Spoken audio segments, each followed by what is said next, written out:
ഇപ്പോൾ നമ്മളിവിടെ മാൽദീവ്സിലെ ഒരു ഷോപ്പിൽ വന്നിരിക്കുകയാണ്. ഇപ്പോൾ ഇവിടെ നമ്മൾ സാധനങ്ങളൊക്കെ ഭയങ്കര ജനറലി വരുന്നൊരു ഷോപ്പാണ്. അപ്പോൾ ഇവിടെ കുറച്ച് സാധനങ്ങളുണ്ട് നമ്മുടെ ഇന്ത്യയിൽ കിട്ടാത്ത, നമ്മൾ കാണാത്ത കുറച്ച് സാധനങ്ങൾ, കുറച്ച് ഡിഫറെൻറ്റ് നെയിംസ്, അതുപോലെ അതിൻ്റെയൊക്കെ പ്രൈസ്, അത് നമുക്ക് എന്താണെന്ന് നോക്കാം. ഇവിടെ നോക്കിയേ നിങ്ങൾക്ക് കാണാൻ പറ്റുന്നുണ്ട്, അത് അടക്കയാണ് ഇവർ ചെത്തി വെച്ചേക്കാണ്. ഇത് 30 റുപ്പിയാണ് ഇതിൻ്റെ പ്രൈസ്. 30 റുപ്പിയ എന്ന് പറഞ്ഞാൽ നമ്മുടെ നാട്ടിൽ ഒരു 150 രൂപ വരും. ഇവിടെ നിങ്ങൾക്ക് കാണാൻ പറ്റുന്നുണ്ടാവും, ഇതിന് സുഫാഹി എന്നാണ് പറയുക, ഇവിടുത്തെ ടേമാണ്. പക്ഷേ ഇത് അടക്കയൊക്കെ മിക്സ് ചെയ്തിട്ടുള്ള ഇവർ യൂസ് ചെയ്യുന്ന ഒരു പൗഡറാണ്. പിന്നെ നമുക്കിവിടെ ഡിഫറെൻറ്റ് ടൈപ്സ് ഓഫ് പിക്കിൾസ് കാണാൻ പറ്റുന്നുണ്ട്. ഇത് നോക്കി നിങ്ങൾക്ക് മനസ്സിലാവും, കൂടുതലും ഫിഷ് റിലേറ്റഡ് ആയിട്ടുള്ളതാണ്. കാരണം ഇവിടെ ഏറ്റവും കൂടുതൽ കിട്ടുന്ന ഫിഷാണ്. അപ്പോൾ അതിൻ്റേതായ ഇതെല്ലാം ഇവിടുത്തെ മാൽദീവിയൻ പ്രൊഡക്ട്സ് ആണ്. ഇപ്പോൾ ഇത് ഫിഷ് ഫ്രൈ ചെയ്ത് ക്രഷ് ചെയ്ത് വെച്ചേക്കുന്ന രീതിയിലുള്ള കുറേ ഫുഡ് ഐറ്റംസ് നമുക്കിവിടെ കാണാൻ പറ്റും. പിന്നെ ഈ സാധനം എന്താണെന്ന് വെച്ച് കഴിഞ്ഞാൽ ഇതിൻ്റെ പേര് എനിക്ക് സത്യം പറഞ്ഞാൽ അറിയത്തില്ല. നിങ്ങൾക്ക് ആർക്കെങ്കിലും ഇപ്പോൾ മാൽദീവ്സിലുള്ള ആരെങ്കിലും ഉണ്ടെങ്കിൽ ഇവിടെ കൂടുതലായും കാണുന്നതാണ്. 25 റുപ്പിയാണ് ഇതിൻ്റെ പ്രൈസ് വരുന്നത്. പിന്നെ ഇവിടെ മൊത്തം നമുക്ക് ചിക്കനും മീറ്റെല്ലാം കിട്ടും, പക്ഷെ അതെല്ലാം ഫ്രോസൺ ആയിരിക്കും. ഇവിടെ നോക്കിയാൽ ഇതൊക്കെ എക്സ്പോർട്ടഡ് ആണ്. നമുക്ക് അല്ലാതെ നമ്മൾ നാട്ടിൽ കിട്ടുന്ന പോലെ ഒറിജിനൽ ഫ്രഷ് ആയിട്ടുള്ള മീറ്റ് നമുക്ക് കിട്ടത്തില്ല. അവിടെ പ്രൈസും എഴുതി വെച്ചിട്ടുണ്ട്.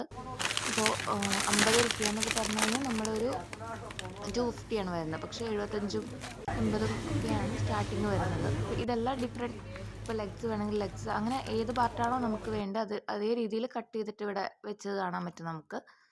പിന്നെ നമ്മൾ ഫ്രൂട്ട്സിലേക്ക് വരികയാണെങ്കിൽ ഇതാണ് ഏറ്റവും ഭയങ്കര കഷ്ടമായിട്ടുള്ളൊരു കാര്യം എന്ന് വെച്ച് കഴിഞ്ഞാൽ, ഈ ഫ്രൂട്ട്സ് എല്ലാം ഫ്രഷ് ഒന്നും ആയിരിക്കില്ല. നമുക്ക് കിട്ടുന്നതാണെങ്കിൽ ഇപ്പോൾ റേറ്റ് ആണെങ്കിൽ ഇപ്പോൾ ഒരു ആപ്പിളിനാണ് നമ്മൾ 30 രൂപ കൊടുക്കുന്നത്. നാട്ടിൽ 30 രൂപ, അവിടുത്തെ 6 റുപ്പിയാണ് നമ്മൾ കൊടുക്കുന്നത്. പിന്നെ ഇങ്ങനെ നമ്മുടെ നാട്ടിൽ കിട്ടുന്ന ഇതുപോലെയുള്ള ഫ്രൂട്ട്സിനെല്ലാം ഇപ്പോൾ 155 റുപ്പിയാണ് അതിൻ്റെ റേറ്റ്. അപ്പോൾ അത് 5 × 5 കൺവേർട്ട് ചെയ്ത് കഴിഞ്ഞാൽ നിങ്ങൾക്ക് മനസ്സിലാവും. നല്ല റേറ്റുള്ള, നാട്ടിൽ കിട്ടുന്ന കാര്യങ്ങൾക്ക് ഭയങ്കര പ്രൈസാണ് ഇവിടെ. ഈ ആപ്പിളും ഓറഞ്ചൊക്കെ ബെറ്റർ ആണെന്ന് തോന്നുന്നുണ്ട് എനിക്ക്. പിന്നെ ഇതേ കോണാണെങ്കിൽ കോണിനൊക്കെ കമ്പയർ ചെയ്യുമ്പോൾ വിലക്കുറവാണ്. ഇത് ഡേറ്റ്സിൻ്റെ ഫ്രൂട്ടാണ്. പിന്നെ ഇതേ ഗ്രീൻ ഗ്രേപ്സ് ഉണ്ട്. പിന്നെ ഈ ഫ്രൂട്ട്സ് എല്ലാം നോക്കിക്കഴിഞ്ഞാൽ നിങ്ങൾക്ക് മനസ്സിലാവും കുറച്ച് റേറ്റ് കൂടുതലാണ്. പിന്നെ ഈ ബൂന്തി എന്ന് പറയുന്നത് ഇവിടുത്തെ ഒരു ഡിഷാണ്. ഇവരുടെ ഒരു ഡിഷല്ല, ഇവരുടെ ഒരു ഫുഡ് ഐറ്റമാണ്. അതിൻ്റെ ടേസ്റ്റ് എനിക്ക് അറിയത്തില്ല, ഞാൻ ടേസ്റ്റ് ചെയ്ത് നോക്കിയിട്ടില്ല. അപ്പോൾ ഇവർ ഭയങ്കരമായിട്ട് ഇപ്പോൾ ഫോറിനേഴ്സ് എല്ലാം വന്നു കഴിഞ്ഞാലും ഇത് വാങ്ങിച്ച് പോകുന്നത് നമുക്ക് കാണാൻ പറ്റാറുണ്ട്. കാരണം അതെന്തോ ഇവിടുത്തെ ഫേമസ് ആയിട്ടുള്ളൊരു കാര്യമാണിത്. പിന്നെ ഇത് നമ്മൾ നാട്ടിൽ കിട്ടുന്ന ഉണക്കമീനാണ്. നമ്മുടെ നാട്ടിൽ കിട്ടുന്നതിൻ്റെ ഭംഗിയും ഇതിൻ്റെ ഒരു ഷേപ്പും കണ്ടാൽ നിങ്ങൾക്ക് മനസ്സിലാവും. ഇത് കുറച്ചും കൂടി നീറ്റായിട്ടാണ് അവർ കവർ ചെയ്തും ഒക്കെ വെച്ചേക്കുന്നത്. ഇതിന് 110 റുപ്പിയാണ് കാണിച്ചിരിക്കുന്നത്.